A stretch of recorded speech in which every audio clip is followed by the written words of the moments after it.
Welcome once again to the Global Perspective event. My name is Miriam Chitza-Gambini. I am the project manager of the Accelerating Inclusive Power Shift project at the center. I will describe myself. I am a Black woman with dark long hair, wearing an off-white and green blouse. So it is my pleasure to welcome our panel, Beyond the North-South Divide, Future Models of Cooperation, where we will explore diverse partnerships and showcase the latest thinking around Southern cooperation modalities in the framework of the Shift to Power movement. I now have the pleasure to introduce you to our chair for today's session, Garrett Sun, who is Country Director for Plan International Dominican Republic. Over to you, Garrett. Hi, hello everybody. A pleasure to be here and thank you all for joining this session. My name is Gerrit San. I will be the moderator for today's Global Perspective section number 4, Beyond the North-South Divide, Future Models of Cooperation on the Power Shift. So welcome once again. I'll briefly describe myself. I am a white male person, originally from Europe, so I have a bit of a European background, but I have been what we call Colombianized, as I've been living many years already in Colombia, so I've got a bit of a mixture of both, let's say. So my current role is being the country director at Plan International in Dominican Republic. I've been working almost for 20 years now in the third sector, let's say, so specifically in Latin America, with several NGOs, big international NGOs, the most of them, but also with some local ones. And yeah, that's about it, I think. I would like just to go to the introductions and present to you our panel members of today, which will be leading, in essence, the discussion that we will have. I'm very pleased to welcome Cecilia Milesi. Cecilia Milesi is the founder and CEO of Global Change Center, a Southern-led platform facilitating innovative South-South learning and multipolar dialogues for knowledge co-creation. In partnership with the Praxis Institute of Participatory Practices, Global Change Center is currently facilitating a Southern-led global study on equality-oriented evaluation commissioned by the Ford Foundation. Between 2018 and 2019, Cecilia was a senior advisor on South-South Cooperation for Peace and Development at the United Nations Office for South-South Cooperation. And in that role, she facilitated a process with the aim to design and implement a South-South cooperation strategy on peace and development in dialogue with all UN member states, and in preparation for the historic second UN high-level conference on South-South cooperation. The second panel member that we welcome today is Philip Goodwin. Dr. Philip Goodwin joined VSO as a chief executive in March 2015. VSO's work creates lasting change by unlocking the power of people, putting them at the center of their own development. And since 2015, Philip has overseen the development of VSO's volunteering for development method, which seeks to address the root causes of marginalization and vulnerability by focusing on social inclusion, and gender, social accountability and resilience. And then the last panel member is Marianne Meyer-Nunes. Marianne is currently a Shift to Power Fellow, which is an initiative by the Global Fund for Community Foundations. During her time as executive director of ICON, a community foundation established in the south of Brazil, she has designed and tested different methodologies and initiatives for movement building, and community strengthening in complex environments, enabling change by connecting, convening, and building bridges with and between people and local organizations. Marianne is engaged in strengthening networks of civil society organizations as a consultant, and is also part of the advisory board of ICON. So that's a bit it. The idea maybe also just to explain what we'll do is we will have a round of different panel members. They will each go through a presentation of them, of the topic that they would like to highlight a bit. Then in a second moment, we will have some questions that we will ask to different panel members. And in the third moment, we will open also the microphone for the audience to be able to ask any questions via chat or directly via the microphone. Good. So if we are ready to start, I would like to pass the microphone on to Cecilia so that she can start with her presentation. Thank you so much, Gerrit and Miriam.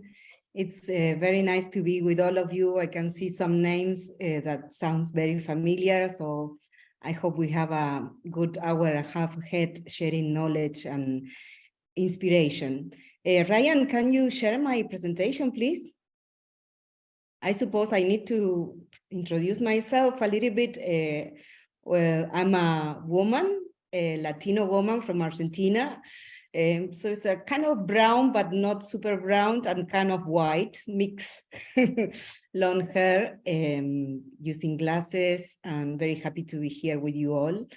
For this presentation, I'm very grateful if you help me to keep the time, because as a Latino woman, I love talking quite a lot, so I will try to be brief, but I thought that's very important to start with a little bit of history of South-South cooperation.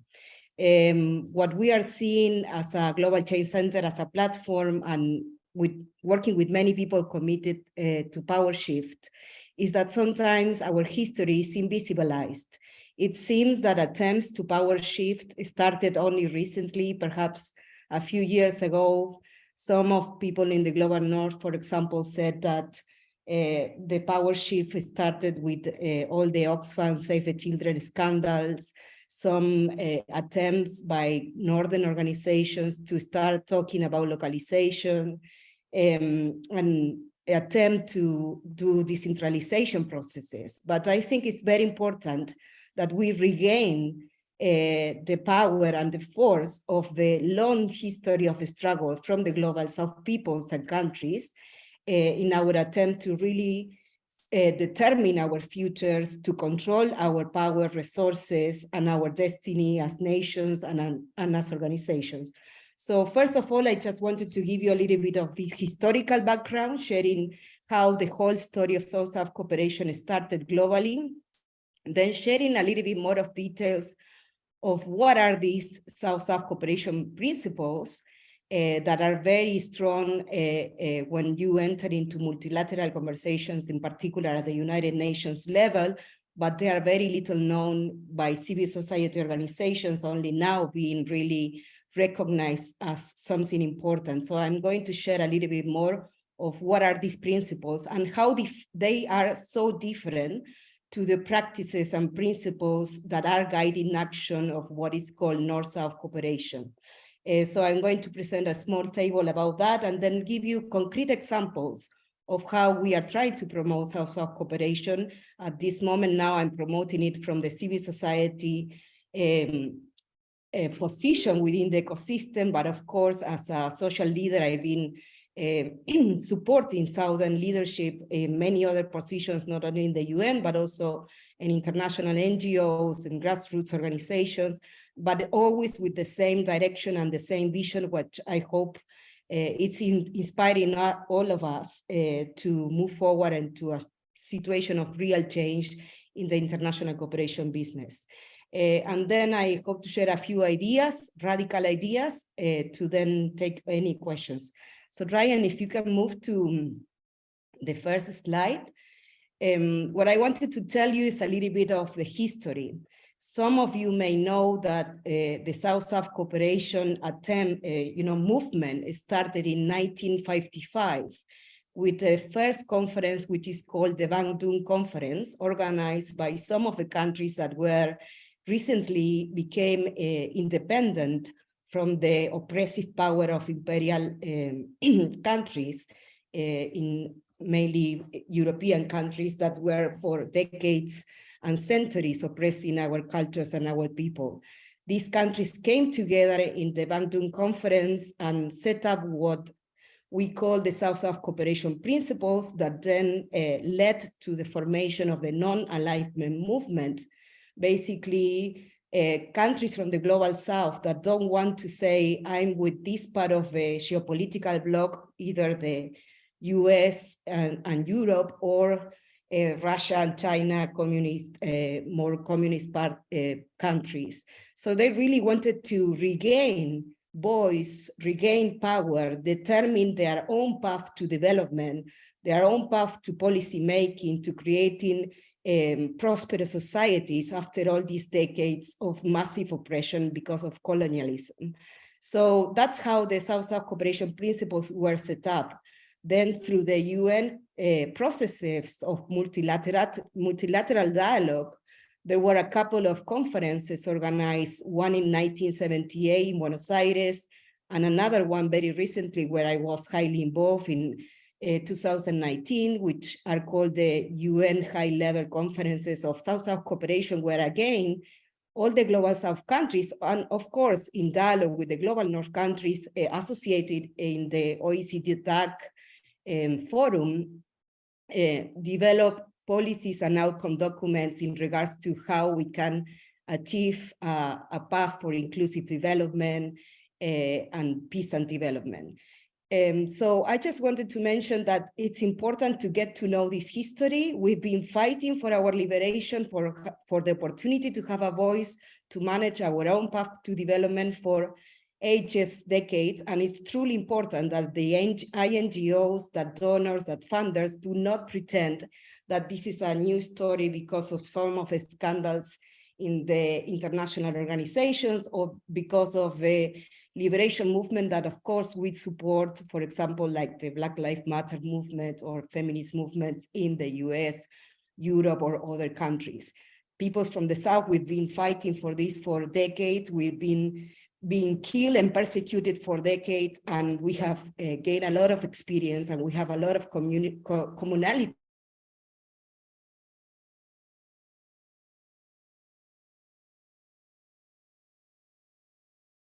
The next slide, Ryan, please. I just wanted to give you a little bit of background of what are these South-South that were set by the Bandung conference and then are very important in the UN processes, and I believe need to be regained by the civil society organization of all sorts.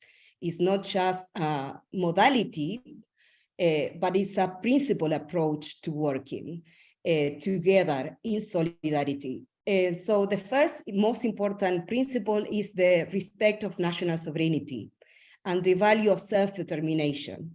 The Global South countries, the Global South people, communities, social movements have the power and should be leading the process for policy change and for inclusive development.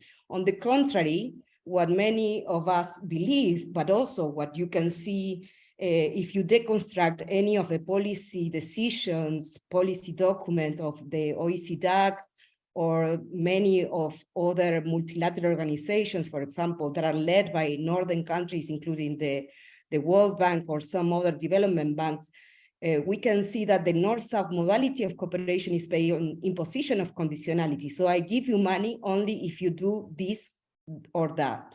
It's always an exogenous, top-down, external approach to trying to promote change, social change, in which a lot of different standards and regulations are set, not by the people of the Global South, but by these northern organizations that enter into our ecosystem with concrete criteria and conditionalities, as I was saying, to then develop policies. So the South-South cooperation principles, one of the most important things is that we want to develop our own path for development, and we don't want to just follow constantly these manuals or guidelines on to how to do things, because again, we appreciate that it's necessary to be locally led and driven by our own culture, knowledge, and power. Another second principle of South-South cooperation is that demand-driven. This is essential for South-South cooperation. The request for funding, the request for support for any particular donor comes from the civil society or the national government that is requesting for X or Y set donation, grant, or loan in order to develop a particular project. It's not predefined, as in the North-South modality, it's not based on predefined criteria and priorities, but it's, as I'm saying, demand-driven. This is extremely important if you go to the outcome documents of the BAPA plus 40, the last South-South UN cooperation conference. This demand-driven modality was reaffirmed by all the member states, and in particular, of course, by the G77 plus China as a key feature of South-South cooperation. So everything we do, if we work with a South-South angle, comes from the bottom up. The third principle in South-South cooperation is that we embrace horizontal learning and mutual accountability. This idea of horizontal learning and South-to-South knowledge transfer is coming from the Bandung conference itself, but then it was reinforced by all the UN conferences. And now it seems that it's a kind of a very fashionable term, but as I was saying, it's been there for decades, and it's being advocated by all the people like are really supporting South-South cooperation. On the contrary, what we are seeing and why we are here promoting PowerShip is because we see in the way that other Northern organizations are working is basically imposing methodologies, is very concerned about upward accountability, only about capacity building, always working with this idea that there is no capacities in the South, there is no really knowledge, so we need to transfer the way that people should be doing things, and we are asked as Global South countries and organizations to simulate and to copy basically what is dictated by Northern organizations. All of this, of course, with a lot of all of this imposition comes with the attachment of white consultants, white volunteers. You know, I the founder of a volunteering organization, and we were unable to get funding for our volunteering programs if we were not hosting a Northern volunteer and opening our country's door and our organization's door, because the funding come attached with a volunteer, or the funding come attached with an Italian consultant or a Spanish consultant that comes and monitors everyday life of our organizations in Argentina or anywhere in the world. And finally, the focus is on self-reliance and finding our own path to autonomy, rather than a modality in which we increase dependency on Northern resources and decisions are centralized always at the top, mainly Northern donors. So I thought that it's very important just to present in a very simple graphic way this dichotomy between South-South and North-South approaches to work, and just put it in the framework that this is an historic long battle that luckily now is also reaching to a new level of visibility in the civil society and international civil society sector, but it's been a part of our work for years and our struggle for years. So Ryan, if you move to the next one, please. So as a global South-South platform, what we are trying to do is basically apply South-South principles in all we do. For example, as Gary was saying in the introduction, we are at the moment doing a South-South global study commissioned by Ford Foundation, in which we are involving researchers, organizations, think tanks, universities from Latin America, Asia, and Africa without interference of any particular university or academia from the global north. And we hope to gather knowledge to influence donors from the south. The second one is that, as I was saying, we're trying not to do capacity building, but really create a space for South-South learning, connecting activists from the different countries and regions that really were at the forefront of the struggle for democracy, justice, memory, etc. in our countries. So we do try not to work with technocrats or people that are external to our context, but really bring together those that are really the protagonists of social change and connect them in these facilitated spaces. So these are just very briefly these two examples, and I will be happy to give you more examples when we go into the questions and answers. But in short, what I believe we need to do is basically ensure that we apply the South-South principles that I was mentioning in everything we do. And this is a truly opportunity for power shift. And I hope that this conversation really enters into the donor space and international cooperation space as it seems is entering at the moment. So thank you so much. And I'm sorry for the time. Thank you very much, Cecilia. And just to retake a bit your historic pathway that you draw for us to show how the South-South cooperation has started initially already many years ago. We'll link it up with the next session that Philip will provide us very quickly. Some interesting points of view of the role of INGOs specifically. And in many of the examples that Cecilia mentioned, where a Southern organization would like to receive a type of funding, etc., it can be conditioned often. It is also something that INGOs, of course, experience, and it might be very interesting to have a more in-depth look at what does it mean, this role of INGOs, and how can they play a role in balancing these principles out for South-South cooperation. So Philip, over to you. Okay, thanks, Gerard. So hello, everyone. For the benefit of those who are visually impaired, I'm Philip. I'm a white man in his 50s, sitting against a background of rural Kenya, although I'm sitting in the UK. I'm wearing glasses. I have no hair, but I do have a light beard, which I'm told makes me either look older or stylish, or maybe both, who knows. So I've been asked to say a few words about the role of INGOs in future models of cooperation. And I think I'm going to echo quite a lot of what Cecilia has just said, actually. I think in INGO development cooperation, we're still grappling with this question of what is the role of global organizations as opposed to national ones. And the related assumption that a global organization must be a northern one. And my view in short is that for global organizations, international NGOs, there are important roles they can play in unlocking resources, on convening, on deploying knowledge, around collective action and influence on key issues, around accompaniment and capacity building in the national and local space, around quality assurance and delivery. But importantly, that doesn't require them to be northern organizations. Indeed, quite the opposite. And it's very clear to me from the VSO experience that the leadership, the knowledge, the strategy, the influence, the delivery is increasingly south-south, with the North quite rightly taking a back seat and indeed having an ever diminishing role. Actually, I got in trouble about 5 years ago when I gave an interview to a magazine in the UK.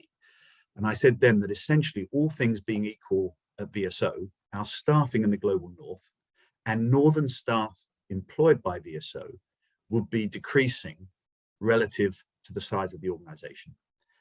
And that seemed self-evident to me if we were committed to the majority world taking ownership of their own change. But as I say, it was seen as controversial at the time. And if I can be honest, it would probably be seen as controversial now if other CEOs in INGOs in the global North said it today. But for me, the challenge now is how do Northern INGOs transition to becoming truly global in their ambition, but Southern in their identity? And that relates to questions about how we're organized, our ways of working, our development methods, our activities, our leadership, our systems, and our accountability. So let me, as quickly as I'm able to, say a few words about VSO and how we've approached this in all its imperfections and with all its incompleteness, and very aware that I'm saying this as a white European who's based in the UK. So let me start by saying a few things about organizational structures and ways of working if identities shift. So at VSO, we've shifted away from not just a centralized global headquarters in the global North, but away from a centralized geographical headquarters. So in the UK, for example, from January next year, we will only have a virtual presence in the UK. And importantly for us, power is distributed and dispersed mostly into the global South based on a sort of functional leadership model rather than geographical leadership. So it's not based around country structures, but about global roles. So to be clear, VSO isn't franchising its work into national identity, but trying to maintain a sense of its globalness, but led from the global South. I think the other thing I just want to touch on is around the modalities of development assistance, and Cecilia spoke about this, and really I'm going to agree with what she said and repeat some of it. So for over a decade at VSO, we've been working on shifting the idea of agency. So Critically, we've moved away from this concept of beneficiaries to this concept of primary actors, which sees the people our organization works with as active agents of change rather than passive recipients of aid. And we've moved from a model which sees capacity as external to the system, primarily from the global north, to one in which national capability exists and needs to be recognized and advanced. So it's a shift to what I would call an asset-based national and community development, rather than deficit-based, which requires external assistance, and historically has meant that external assistance comes from the global north. My sense is one of the reasons this view continues to hold is because of the focus of external assistance in the humanitarian space, rather than building national capacity, for which, if I can be blunt, there's not so very much interest in the global north. For well over, 10 years, maybe almost 15 now, the VSO Volunteering for Development method has primarily been delivered through South-South cooperation. So 86% of international volunteers at VSO are from the global South. But in the last 4 years, we've now gone much further and focused primarily on national volunteers and increasingly community volunteers as the key development actors. So last year of 3,500 volunteers that VSO worked with, only 800 were international volunteers, and 700 of those were from the global South. So the overwhelming majority of volunteering capacity and expertise was national volunteers, and all of those, of course, from the global South. I think this point around external assistance challenges a lot of what I would call, and Cecilia called it, technocratic delivery. So, which whether it is South-South or North-South is still hierarchical, particularly around how knowledge is deployed from experts to non-experts, and still hierarchical in the definition of solutions and success. So despite the passing of the decades, a lot of development cooperation, and Cecilia said this as well, is still supply-driven and technocratic in the way it's organized. And that's both supply-driven in terms of policy, but also supply-driven in terms of articulation of needs and solutions. So for VSO, we see our strength in working with the demand side of the equation, citizen-led, and at its heart, our work is informed by the idea of active citizenship, where citizens around the world exercise agency to make demands on duty bearers, as well as exercising their own individual and collective agency to deliver change. And that is really the informing principle of our work. And that recognizes that every individual has assets and abilities. People discover those assets and abilities in their relationship to their community through association. And people create institutions by organizing around those collective assets to deliver change and demand rights. And that at its heart is VSO's method as an INGO. And our view is it is intrinsically not just South-South, which it should be, but also rooted in place, rooted in national identity and national and in community identity. So our role is not to be a national entity or a franchise, but to be a global organization supporting the development of a global movement of active citizens. But there are still, in my view, fundamental privileges and discriminations that are a barrier to change. So we still excessively reward external inputs in development assistance. So the international cooperation model is still built on expatriate working in both management and technical assistance, which reinforces power imbalances, which reinforces privilege and paternalism. So one of the things, again, at VSO, which has radically changed things, is just moving to national paying conditions for all staff employed. It immediately removes incentives for many expatriates, particularly from the global north, and it changes the whole power dynamic of organizations. And I ask myself the question, why should expatriates be rewarded excessively for their labor? It just reinforces discrimination.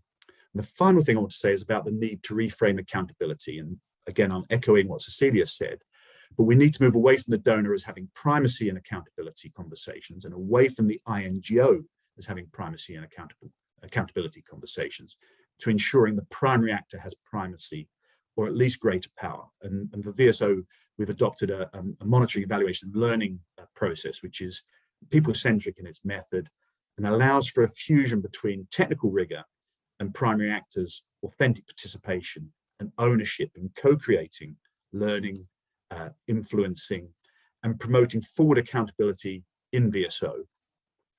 So let me stop there. There's a lot of stuff, but I do want to echo, well, or to reinforce actually that much of what I've said is echoes what Cecilia said around changing power in the way we frame our work as INGOs. So let me stop there. Thank you. Thank you very much, Philip. I just wanted to highlight some of the things you said at the beginning, which were very interesting about the power that needs to shift, where the North in general, or the global North, needs to take a backseat in the car, right? And we would like to see the Southern actors and Southern communities taking the driver's seat. And that's just the session that we'll see with Mariana now is a bit about an initiative called Shift the Power, the Shift the Power movement, which is a movement that is just looking for that, right? How do we get those actors from the global South to take the seat of the driver and not the back seat? And then what does it mean and how they are doing it? So Mariana, now over to you. Thank you so much, Garrett. Well, I will start by describing myself. I'm Mariani, and I'm a Latina woman connecting from Florianópolis. It's a place located in the south of Brazil. I'm white and my hair is blonde and a bit long, and I'm wearing a green shirt. I would also ask Ryan if you could share the slides, please. Okay, great. So first of all, I would like to say that it's a pleasure to be here sharing the panel with Cecilia and Philip, and also thank you, Garrett, for moderating, and Miriam for the invitation.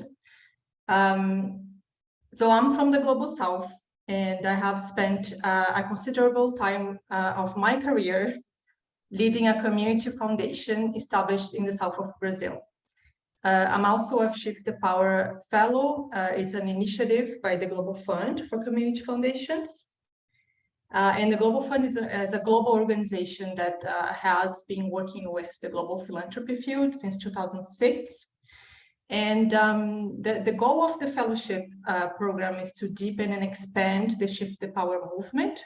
And that's why I'm here speaking with you all today, bringing my local development and community philanthropy perspective experience to contribute to this conversation about future models of cooperation.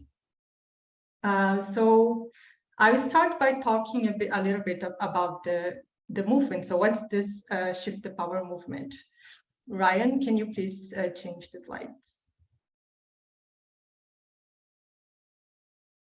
So in 2016, the Global Fund organized the Global Summit on Community Philanthropy in Johannesburg, where the Shift the Power hashtag was first used.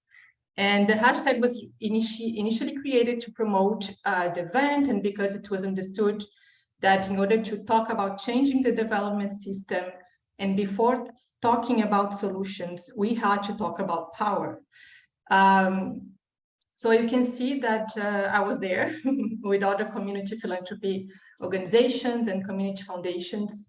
And for those who don't have familiarity with the concept of community foundations, I'm sharing some characteristics as well. So Ryan, can you please change again? So usually when we're talking about a community foundation, we're also talking about a focus in one territory. Usually it could be like a city or a region. And it's an organization that has fundraising and grant-making practices, usually work a lot with trust building locally, and that has a governance that's really representative of their communities. So usually you have like people coming from different backgrounds, and also people that are really part of that community. So you can change again. It's a very dynamic presentation. Thank you. So the Shift the Power movement, we believe that, and from what we have seen, on one hand, has motivated international funders, aid agencies, multilaterals, and international civil society organizations to transform the ways in which they work in a very positive way. And on the other hand, the movement has sought to increase the visibility and collective voice of organizations from the Global South that are advocating for new ways of deciding and doing. And that's also the goal of the fellowship. And I'm glad I'm here speaking to you all. We as a movement, we believe that real change cannot be the preserve of a single organization or a single approach, and that change is more likely to happen when diverse actors come together in addressing complex systems. And as a practitioner working at a community foundation for many years, I have been exposed and responded with the community to very complex environments, including emergency situations. So I really wanted to share with you some lessons learned that connect with my experience, but also with the research that was conducted by the Global Giving and the Global Fund with other community philanthropy organizations as well. So it's like our collective voice bringing to you. And you can change the slide, right, please. So usually what we hear and what we found by working locally and also working in partnership with international partners is that the tools or programs that funders and external partners are using usually do not reflect the community's perspectives or preferences. And usually the programs that are developed outside of communities can miss the nuances of community-led processes and outcomes. I wish we had more time to discuss, but I bring like a few examples and lessons that I think are very important to this conversation. So the first one, and Ryan, you can please change the slide. So the first one is that the research process matters. And when we're talking about the research process, it's also bringing to the attention that usually community actors, and here we're talking about community foundations, that have updated knowledge of their territory. So they map indicators and they track those local indicators about a city or a region. And so it's really interesting to partner with local practitioners, seeing them both as experts and also interlocutors that could produce different kinds of conversations and outcomes. Ryan, you can pass again. Thank you. And here are a few examples. At ICOM, it's a community foundation that's established in south of Brazil. And I'm still part of the board of the organization. I used to be the executive director. And there, what we do is that we conduct community mappings in a participatory way, putting public issues in the city's agenda. And we have also shared with the international global community different methods. And here is a picture of us in a conference in Canada. And you can change again, Ryan, please. Another lesson learned is that relationships are the foundation of community-led work. And that's true because through strong and well-maintained relationships, the communities, they govern themselves. That's really aligned with what Cecilia mentioned as well about autonomy. So we identify the work that's important for us, and we commit to long-term results, holding each other accountable. And here is interesting to also bring an example. During the COVID context in 2020, we are facing like a lot of food insecurity, vulnerability in the community. And we quickly launched a community bank issuing digital coins to support vulnerable families. And we did a partnership with a UN agency so that we could together benefit the most vulnerable families in a very empowering way. So the families would receive like a digital coin and they could spend that fund in whatever they needed, the items they really needed. And that was really transformative because that UN agency before they would buy food items and distribute to the community. So it kind of changed the way that we operated in a very empowering way. So that's one example. And Ryan, you can move almost there. Finally, funders and external partners can support and promote community-led processes.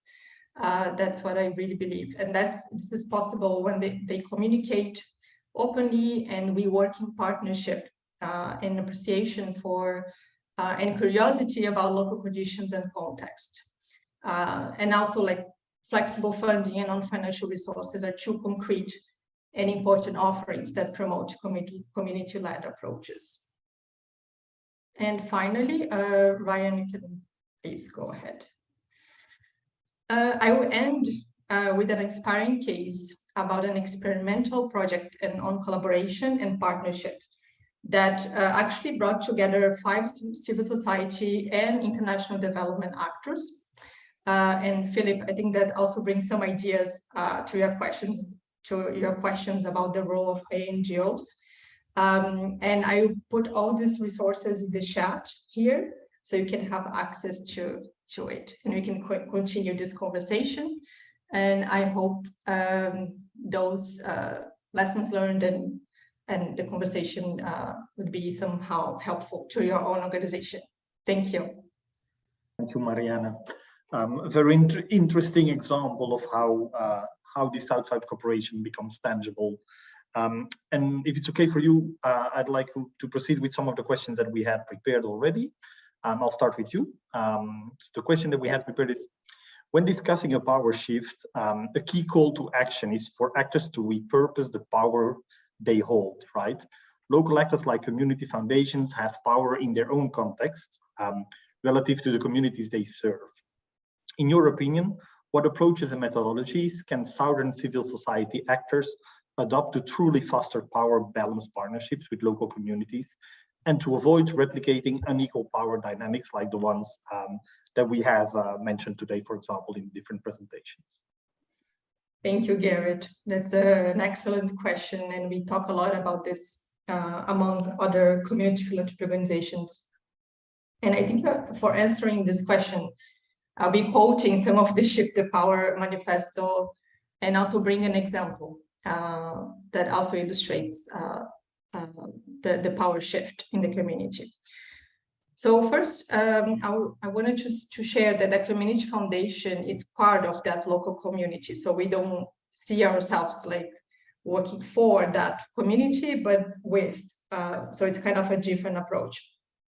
And when we talk about community philanthropy, we are already talking about reorganizing power. But it's true that we still have to challenge our own power, the power we hold, the power dynamics when working with others locally, because we work with populations that are more vulnerable. So for example, one example that we have is that at the Community Foundation here in the south of Brazil, we have worked with the movement of homeless people, so with the homeless people population. And we decided to get together and conduct a participatory mapping. So the homeless people themselves, they could ask the questions they wanted to know about that population. We did not have enough indicators to build solid public policies in the city. So we worked together and also with the Global Fund for Community Foundations in conducting this mapping. And we're able to launch the research in partnership with the movement. And also we had like 12 people that were in homeless situation conducting the research with us. So it's kind of a different approach. And when we're doing the presentation to public policy makers, the people themselves, like the homeless people, they presented, you know, the data that they found, not us. So that's just one small example of how we can look at this power dynamics locally.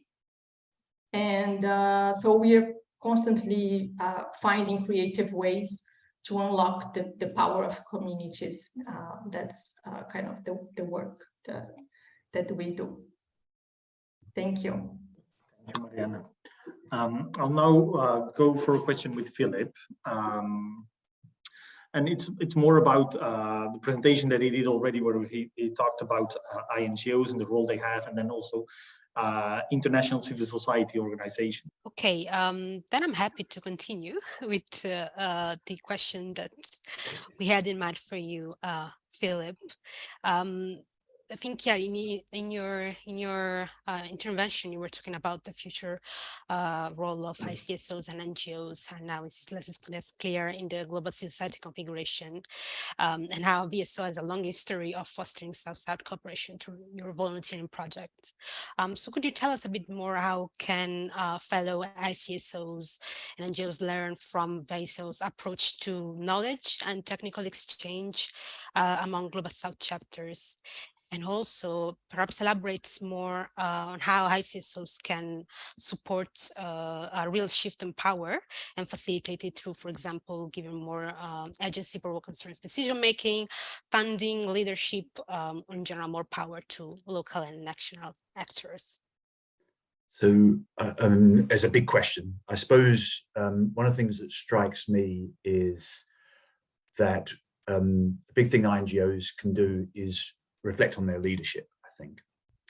And I think that the role of leadership in and vision in reimagining what your organization might do and how it might do it is critical. So in many ways, look, I'm a relic, and increasingly I find myself a bit embarrassed. You know, I come here to talk about these things, but I'm a white European.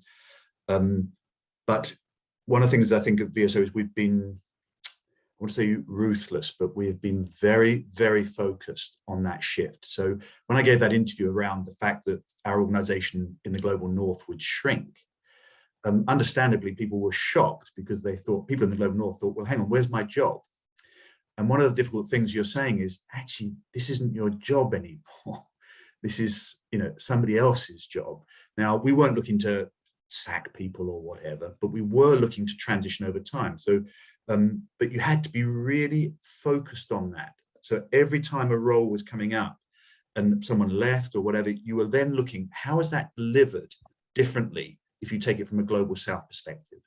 And so every decision we've been making has been to think how you shift leadership, you know, strategy, working practice. So for us, again, we don't have, as a global organization, our teams are not based in a single geography. So if you look at our, for example, our knowledge, evidence and learning team, it's led by an Indian colleague from Delhi, but the members of that team are spread around the world in the global South. And that creates a different dynamic, because you don't have a group who are privileged by being in the same place. It has its challenges about working in virtual space, but it changes the dynamic. So you don't have a team based in Amsterdam who are mostly there, all talking to each other, but somebody is outside it. You have the token Southern member of staff who sometimes gets invited in, but often is not in the same time zone. You suddenly are forced to think in a completely different way. But I think that it requires leadership, and it requires a constant sort of checking about where you are. So this point I made about national terms and conditions, that was hugely unpopular. As you can imagine, you say there's going to be no expatriate allowances.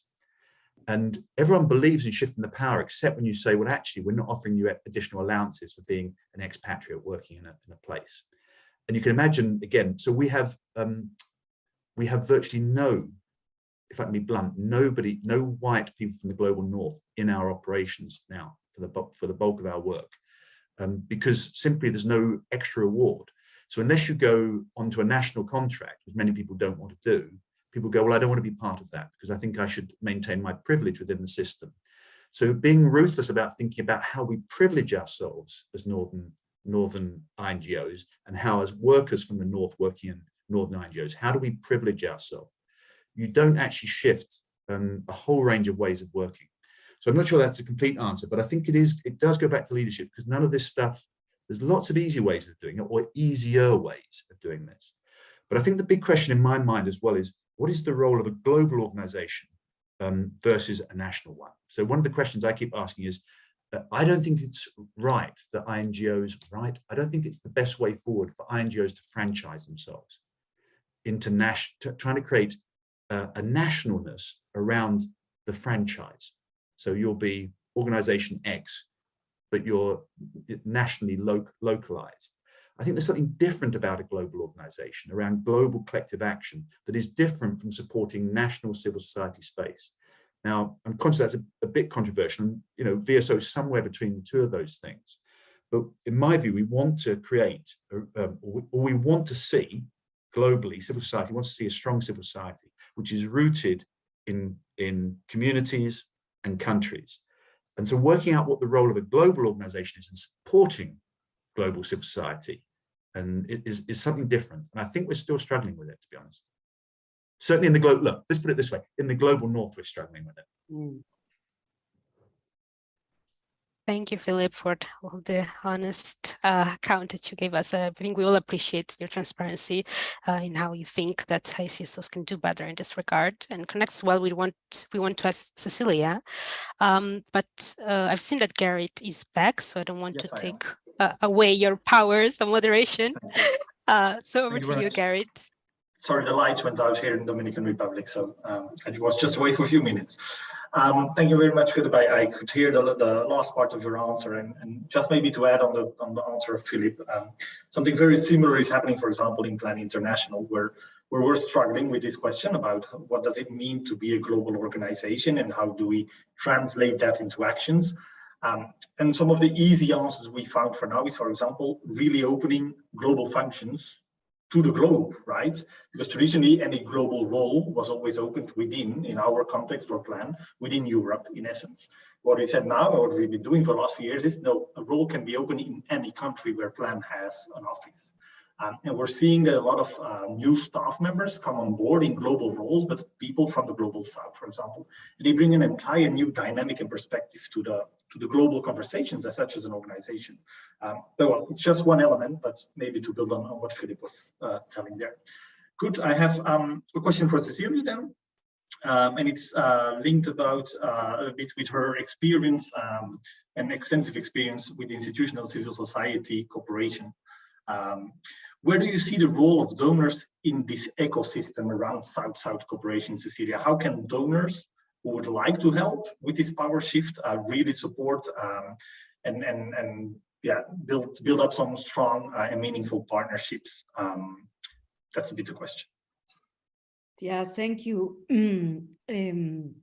I really would like to debate with what everyone is saying. Marianne, Philip, very interesting presentations, but first, I will invite you to read the report we are going to release with Praxis Institute of Participatory Practices in March, and that we are doing with all our Global South partners, because we are going to, we are listening to hundreds of donors and civil society organizations, so we can present very clear recommendations on how we can shift the power. So we have a philanthropy, we have a donor strategy that is Southern-led and really not colonial or neo-colonial as we see now. So that will be released in March. But for now, I'd say that it's basically everything that Marianne was saying and that the communities foundations are saying. Donors have to start funding local, no more intermediaries. They need to do the hard work of connecting with the communities, with the local and national civil society organizations. They need to start learning how to fund social movement, the networks that, like all of us, are so ready, and we've been working for decades with none or little funding. And that means really taking risk, building trust, doing your work of developing relationship with organizations like ours, and even partnering, even if you don't know us. So you can give us the opportunity to create trust, even if we cannot simulate exactly what you believe have to be done in order for us to manage funds. We are the ones who know how to do change on the ground, and we need the funds to be managed 100% by us. So for that, and I second what Philip was saying, we need leaders like Philip, and we need INGOs that really can partner with local organizations and can, you know, be leaders on this power shift. So white people, Northern people, technocrats, consultants, volunteers really understand that privileges are no more, and that they need to devolve and share power, and that means perhaps losing your job. So yes, sometimes you will need to change system, procedures, policies that are really discriminatory of the global south and local organizations. You will need to change your values and belief, and you will need to be doing very uncomfortable decisions for many, and do the good fight in the global north. So you really share resources and share decisions with all of us. In terms of South-South cooperation, there is something that is called triangular cooperation, which is Northern donors supporting South-South programs. And that is being tested, is being done at the UN level. There are many case studies that are being done on how Northern actors support South-South cooperation, but it's still a very small attempt, very limited. And of course, the triangular, when it becomes triangular, then you still see the challenge of imposition of a lot of standards, conditionalities, way of doing M&E, etc. So I think that we need to look at triangular cooperation. We need to create perhaps a global index to monitor how donors are really sharing power and how they are ensuring that decisions are with us, including what is South-South and triangular cooperation. So it doesn't it's not another, you know, opportunity to pretend that you are localizing, but you are not really doing that, because decisions are still with the donor. So it really requires a lot of bold decisions, and I think we are making progress. But from the Global South, we need to start monitoring donors and hopefully creating a ranking and an index of practices that some of them are doing or not doing very soon. Maybe this is something that we will come back in next year after we conclude our project. Thank you. Thank you, Cecilia. Might I ask you, you just mentioned the report that will be released in March 2023. If you could maybe put in the chat the link of the website where it will be probably published or something, so that the participants can have that link at hand. That might be useful for some of them. Yes, it's Global Change Center. Good.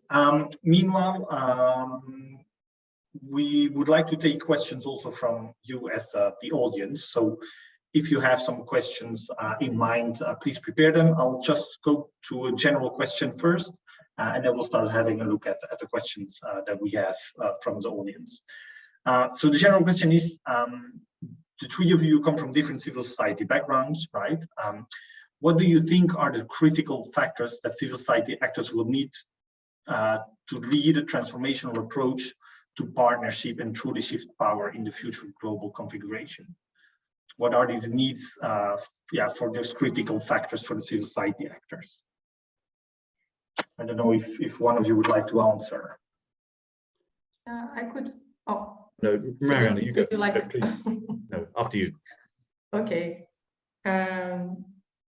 I think, Gary, it would be like a summary of what we have been discussing here today. So Cecilia mentioned the demand-driven approach, and instead of an approach of a top-down approach, and I think this is really a critical factor when we're talking about transformation and change and building partnerships, and also opennesses and flexibility to learn. So being flexible and very open for taking risks and for learning, the respect for diversity, and finally the solidarity. I think it's really important too when we're building solid partnerships among civil society organizations locally and internationally. I just open now for you, Philip.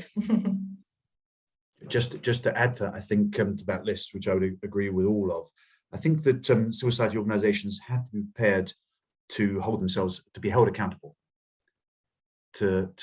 what I would call primary actors, to the communities that they work with and they serve. And I think one of the things that we can demonstrate is, and challenge donors around, is if we're prepared to be accountable in our delivery. And this goes back to some of the stuff that Cecilia said at the start around why NGOs or INGOs in some spaces have fallen into disrepute.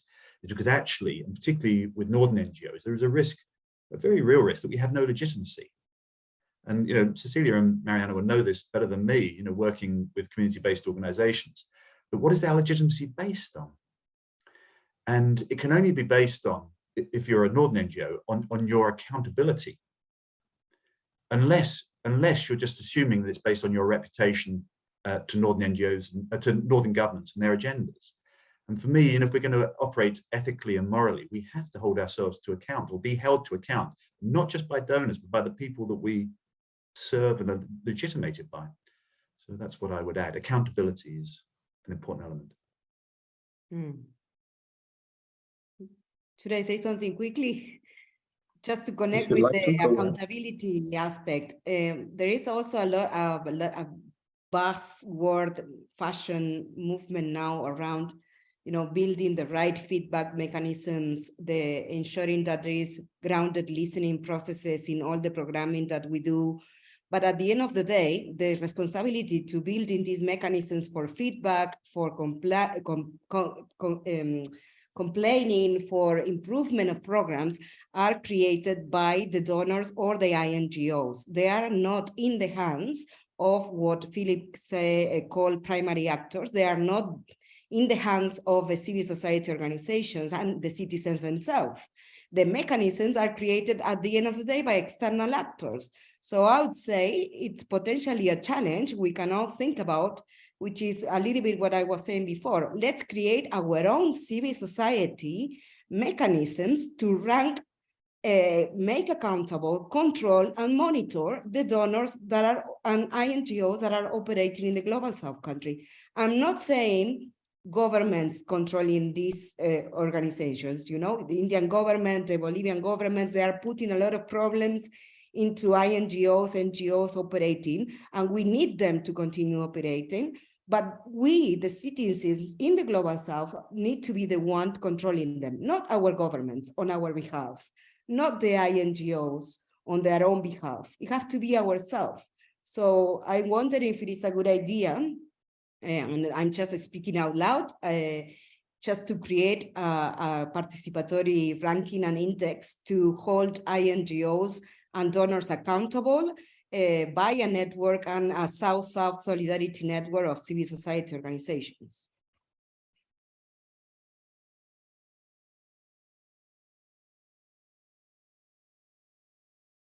Sorry, thank you, Cecilia. Good. We would like now to open up the space for questions from the audience. So if somebody would be interested in asking a question to all the panel members or maybe one of them, please raise your hands. And then we can have a look at who we would like to get an answer from. I see Paul Okumu that you've raised your hand. So if you'd like to go, just yeah, open up your mic, and if you're willing, open up your video, and then you can ask a question.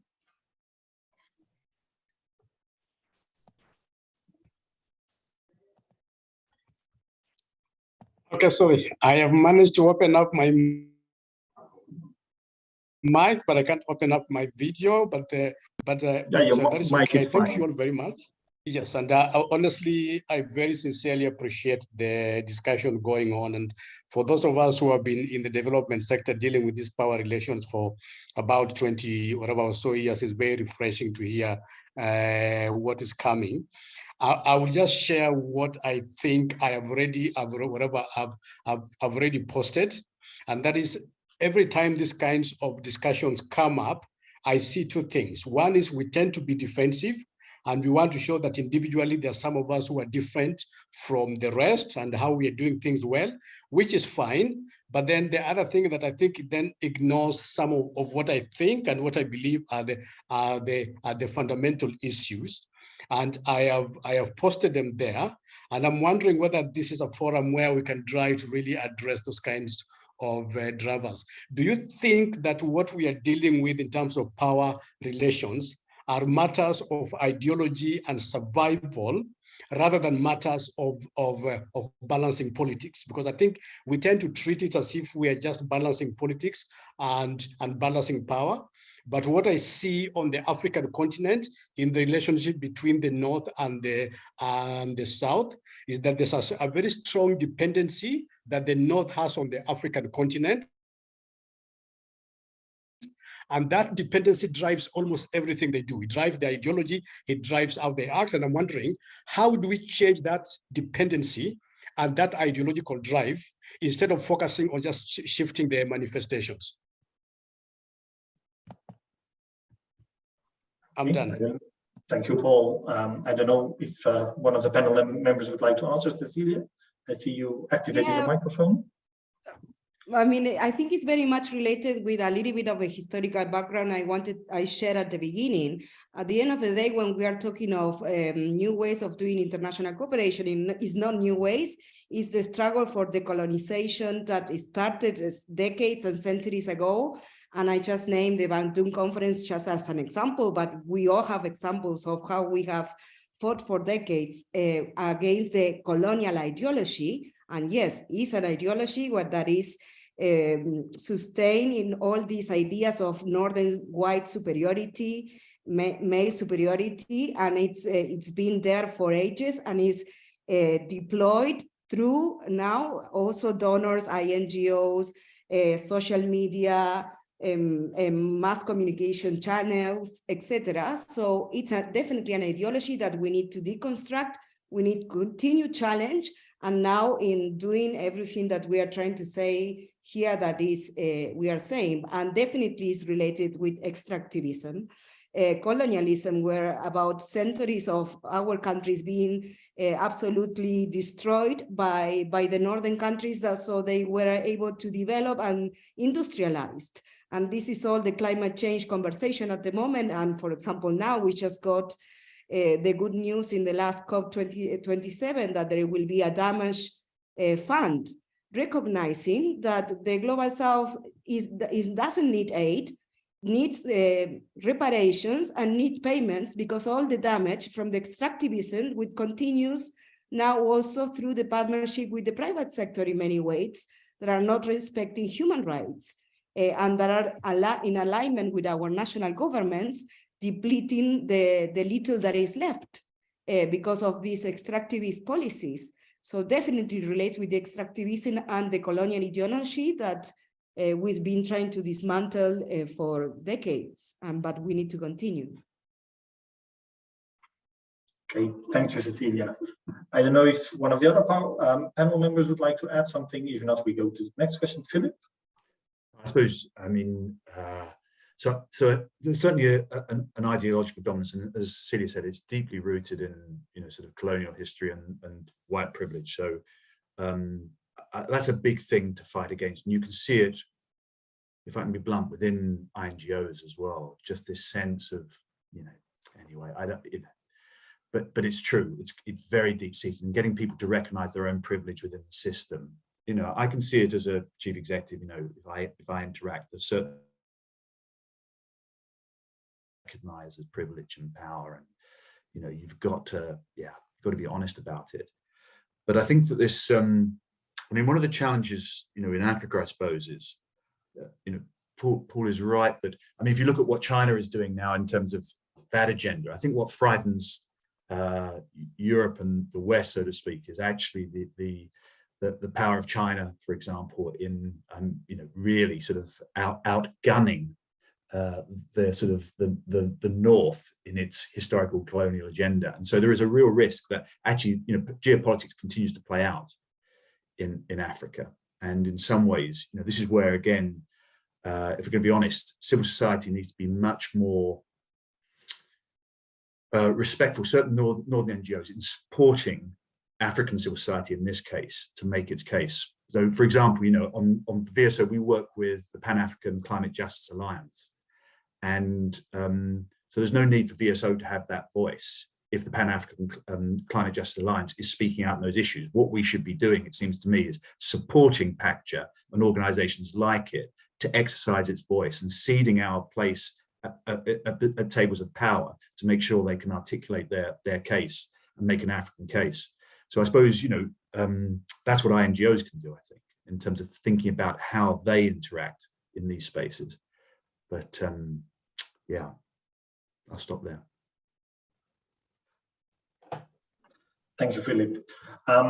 We'll move on to the next question. Christian Kotza, you raised your hand. If you can open your mic, if your camera works fine, if not, just the mic is okay. Thank you very much. I would first of all want to thank you for organizing this. To be part of this dynamic conversation is something which is great for the Global South. I'm actually in Malawi. So I'm actually representing the Leave No One coalition for Malawi. And what captures my interest a lot is where we are talking about partnerships. I will get straight to what Cecilia just shared in terms of the will to see if we can be able to confront some of the ideologies, not in a negative kind of fashion, but in a way that we can actually engage or provide a platform for engagement between the national organizations, the donor community, and other players in this space, including the INGOs, just like where I am working, to make sure that we are indeed opening up spaces for more participation in terms of implementation by the national or local implementers. But now there is quite some fears in terms of taking the risk by the prime implementers. This is referring to the INGOs and probably the donors themselves. But what we are saying is that there are models that maybe we can try to learn together as we work. We may not just get straight to a financial kind of agreements in terms of implementation. We may start small, looking at where we can work together even without actually getting the funds in such kind of agreements. And then we'll actually go along. But now the other way to do that is now what Cecilia was proposing. So we can actually have global coalitions, be it South, or maybe North-South, but now looking at organizations or movements that are like-minded to see how best we can keep the balance in a way that we can do it better. My final point is on the willingness. What is it that is driving organizations to actually make sure that, okay, if we are an INGO like CARE, what will drive us? What will be the motivation of us to implement directly, maybe 40% and do 60% indirectly through other partners? Is it that we are just looking at the shrinking space in terms of the direction, looking at what the donors are actually pushing for? Or is it that we understand the fact that implementing through these partners, since they are locally positioned, we are actually to get more impact and even at scale? So those are the kind of dynamics that I just wanted to share in the space to see how it's working in other areas. Thank you very much.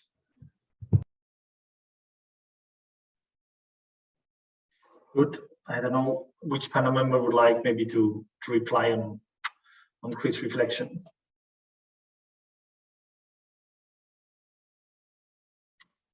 I think he said it. Yes, he had the answer. Okay, so we'll move maybe then to a last raised hand. I see Azmat Khan raise his hand.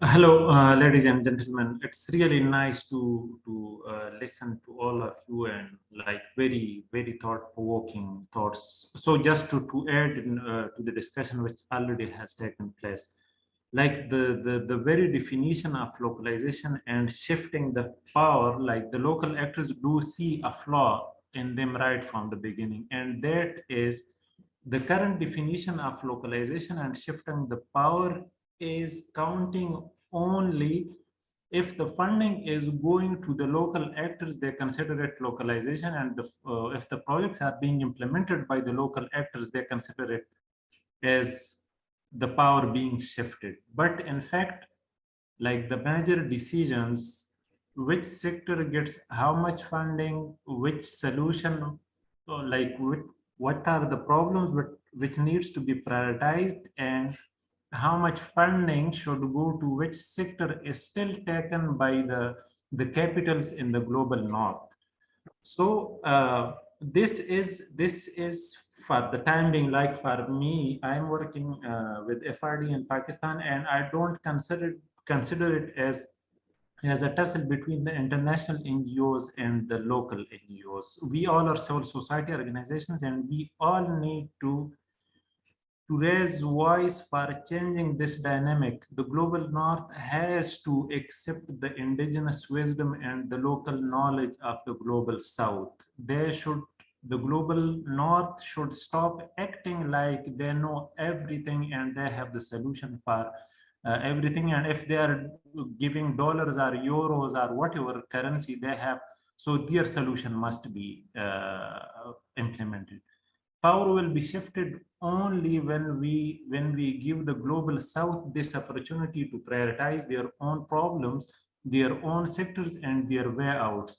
And we are not saying that this would happen in isolation. So the global north and the global south needs to sit with each other, and for the time being, we in global south, we are sort of considered as recipients, so we do not have the power to negotiate on the table, and at the end of the day, it is the global north who imposes their solutions on us. So the way out should be like more acceptance of each other's and giving more space to each other. Thank you so much.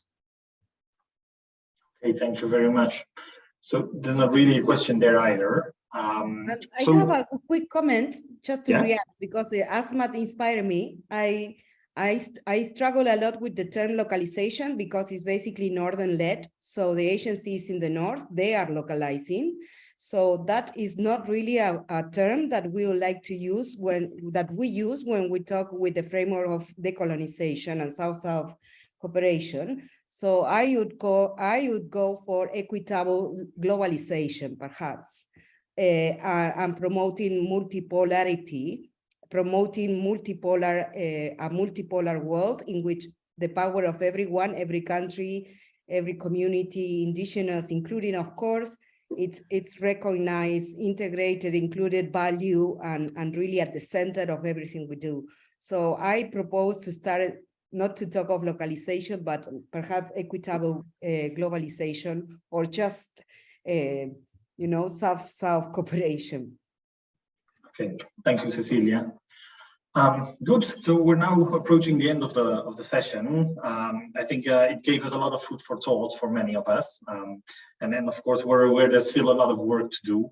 Maybe to wrap it up in some way, I would like to say it's not so much about the North now leading on how the South-South cooperation needs to look like, but it's about the North taking this back seat that Philip mentioned, right? The North leaving the space, opening a real opportunity and giving the right conditions so that the Southern actors and Southern communities can take this space, can fill it in, and can really take the responsibility and try to give solutions or provide solutions in the way they feel they need to be provided for. And then, of course, is a big ask from a lot of Northern actors, INGOs, Northern donors, right? They need to be aware of the privileges they have and the privileges with which they work and operate nowadays. And B, they really need to open up to different ways of working. I think that's a big condition here. If they are not opening their way of operating or their operational models and adjusting them to really taking that back seat and leaving the decision making and the opportunities to others, then it will be a very complex thing to achieve and it will take much more time. So that are maybe just my final remarks. And now over to you, Miriam. Thank you, Gerrit. Thank you for moderating, and also thanks to our speakers for your thoughtful contributions and for taking us through this journey from the conception and history of South-South cooperation to the brave changes that have been undertaken by some forward-looking organizations like VSO. And I hope we can use these learnings to inform and improve future partnerships and move away from the unequal power dynamics that we discussed today. And I also hope that that can be useful for us to think about how we can put local communities at the forefront, and also I hope that the call to action of changing our beliefs to take uncomfortable decisions and also being ruthless in a way we approach change is also being taken by the participants of this panel. And finally, as we continue challenging the way in which the civil society work, we always keep in mind that it's important also to challenge the fallacy that still exists that knowledge and capacity has to come from the global north, as a rich tradition of global South practitioners and activists has taught us. So thanks again to our brilliant speakers. I also would like to thank our international science interpreters and captioners for the work, as well as our Spanish translators and also the center team. And finally, I also want to thank you all for participating and for your active engagement and questions.